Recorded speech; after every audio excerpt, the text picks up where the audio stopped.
కుట్టి అలాగే విశాల్ పెళ్ళి అయితే జరుగుతూ ఉంటుంది. ఇంతలో అక్కడికి సూర్య, జ్యోతి వాళ్ళ ఫ్యామిలీ అయితే వస్తారు. ఇక సూర్య, జ్యోతి వాళ్ళ ఫ్యామిలీ, గౌరీప్రసాద్ అలాగే హైమావతి వాళ్ళు రావడం చూసి అక్కడ ఉన్న పద్మమ్మ, సింహాద్రి అయితే అయ్యగారు వాళ్ళు వచ్చారే పదే అని చెప్పి సింహాద్రి పద్మమ్మని తీసుకుని వాళ్ళకి స్వాగతం చెప్పడానికి వెళ్తూ ఉంటారు. అలా వాళ్ళైతే ఆ పద్మమ్మ, సింహాద్రి వాళ్ళిద్దరూ కూడా సూర్య, జ్యోతి వాళ్ళ ఫ్యామిలీని ఆహ్వానిస్తారు.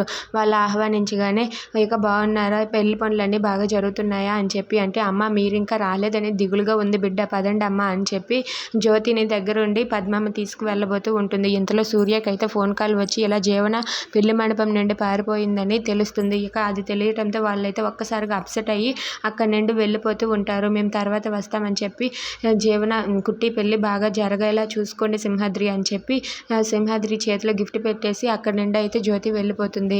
ఇంతలో పంతులు గారు అయితే అమ్మ గౌరీ పూజ పూర్తయింది, అమ్మాయిని తీసుకొని వెళ్ళి లగ్నంకి రెడీ చేసి తీసుకొని రండి అని చెప్పి అంటూ ఉంటాడు. ఇక కుట్టి అయితే ఏంటి అమ్మా ఇది, జ్యోతమ్మ వాళ్ళు ఇంకా రాలేదేంటి అని చెప్పి అంటూ ఉంటుంది. ఇక జ్యోతమ్మ గురించి నీకెందుకు, నువ్వు ముందు రెడీ అవ్వు అని చెప్పి పద్మమ్మ అంటుంది. లేదమ్మా జ్యోతమ్మ వస్తేనే నేను రెడీ అవుతానని చెప్పి కుట్టి అంటుంది.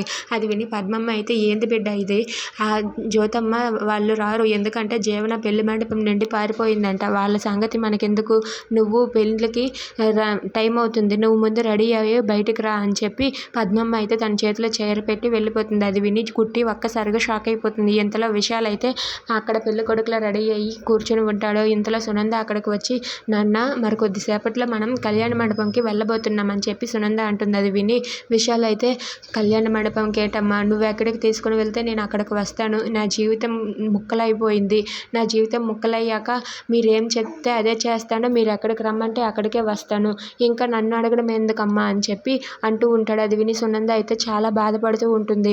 ఇక తన కొడుకుని అలా చూసి సునంద బాధపడుతూ ఉంటే విశాల్ కూడా బాధపడుతూ ఉంటాడు. Thanks for watching friends, please subscribe our channel.